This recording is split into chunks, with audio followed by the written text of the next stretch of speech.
வணக்கம். முன்னாடி வீடியோவில் நான் பின்னாடி வீடியோவில் உங்களுக்கு இனிப்பை எப்படி சாப்பிட்றது, சர்க்கரை அதிகமாகாமல், இரத்தத்தில் சர்க்கரை அதிகமாகாமல் இனிப்பை எப்படி சாப்பிடுவது என்று சொல்லுகிறேன் என்று சொல்லியிருந்தேன். இன்று நாம் அதை பற்றி பார்க்கலாம். இனிப்பு வகைகள் எல்லாமே இரத்தத்தில் சர்க்கரையை அதிகப்படுத்தும், அதில் சந்தேகமே இல்லை. ஆனால் அந்த இனிப்பு வகைகளை இரத்தத்தில் சர்க்கரையை அதிகப்படுத்தாமல் சாப்பிடுவது என்பது ஒரு கலை. அந்த கலையை தான் நாம் இன்று பார்க்க போகிறோம்.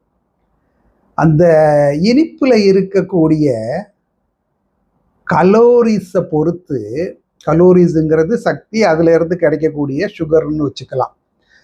அதை பொறுத்து இனிப்பு வகைகளை நம்ம 3 வகைகளாக பிரிக்கலாம். அதாவது ஒரு 110 கலோரிஸுக்கு உட்பட்டு இருக்கக்கூடிய இனிப்பு வகைகள். இந்த இனிப்பு வகைகளை சாப்பிட்டா இரத்தத்தில் சுகர் அவ்வளவு அதிகமாகாது. அப்புறம் ஒரு 110லிருந்து 300 கலோரிஸுக்கு உட்பட்டு இருக்கக்கூடிய இனிப்பு வகைகள். இதை சாப்பிட்டா ரத்தத்தில் கொஞ்சம் சுகர் அதிகமாகும். அப்புறம் 300க்கு மேலே இருக்கக்கூடிய கலோரிஸ் இருக்கக்கூடிய இனிப்பு வகைகள், அவைகளை சாப்பிட்டோம்னா சுகர் அப்படியே டபால்னு தூக்கிக்கும். ஓகே, பட் இந்த இனிப்பு வகைகளை எல்லாம் எப்படி நம்ம சாப்பிடலாம் அப்படிங்கிறது தான் இப்போ நம்ம பார்க்க போகிறோம். சரியா? இன்னைக்கு நம்ம இந்த குறைவான கலோரிஸ் இருக்கக்கூடிய 110க்கு கம்மியாக கலோரிஸ் இருக்கக்கூடிய இனிப்பு வகைகளை பற்றி பார்க்கலாம். அவைகளை எப்படி நமது சாப்பாட்டுடன் சேர்த்து கொள்ளலாம் என்பதை பற்றியும் பார்க்கலாம். சரியா? இந்த 110க்கு கம்மியாக இருக்கக்கூடிய ஸ்வீட்டு எங்கே இருக்குதுன்னு தேடி கண்டுபிடிக்கிறதே ரொம்ப கஷ்டமாக இருந்தது. எல்லா ஸ்வீட்டுமே ரொம்ப கலோரிஸ் அதிகமாக தான் இருக்குது. அதனால தான் ஸ்வீட்ஸ் சாப்பிட்ட உடனே நம்ம உடம்புல சுகர் அதிகமாகிடுது.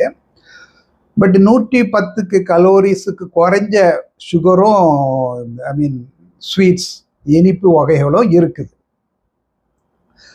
உங்களுக்கு எல்லாருக்கும் சாக்லேட்டுன்னா ரொம்ப பிடிக்கும்.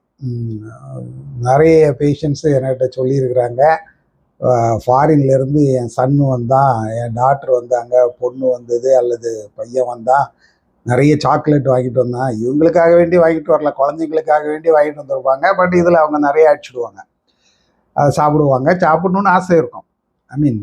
சர்க்கரை வியாதி இருக்கிறதுனால எதையுமே சாப்பிடக்கூடாது அல்லது சாப்பிடாம இருக்கணுங்கிற தேவை இல்லை.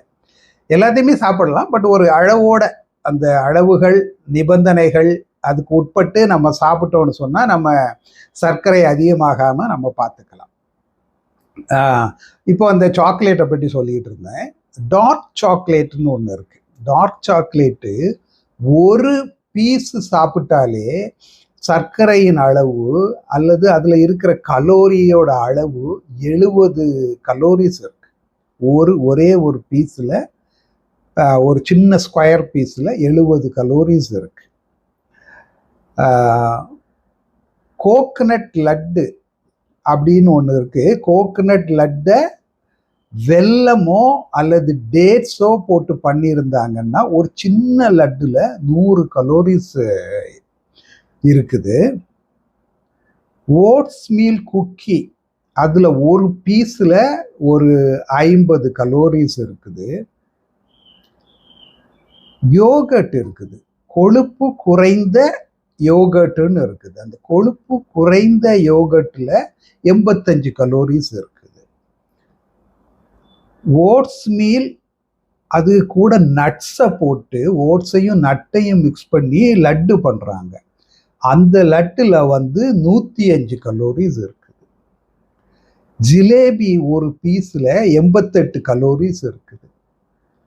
இந்த பாலில் செய்த ஸ்வீட்ஸ் எல்லாம் இருக்குதுல்ல, மில்க் ஸ்வீட்ஸ்ன்னு சொல்லுவோம், அதில் ஒரு பீஸிலேயே 88 கலோரிஸ் இருக்குது. இதே மாதிரி எல்லா ஸ்வீட்ஸை எடுத்தாலும் கலோரிஸ் ரொம்ப கம்மியாக இருக்கக்கூடிய ஸ்வீட்ஸு ரொம்ப ரொம்ப கம்மி. இந்த ஸ்வீட்ஸை எப்படி நம்ம சாப்பிடலாம் அப்படிங்கிறத நான் அடுத்த எபிசோடில் உங்களுக்கு சொல்கிறேன். அதுவரை உங்களிடமிருந்து விடை பெறுவது டாக்டர் சி.வி. பிள்ளை.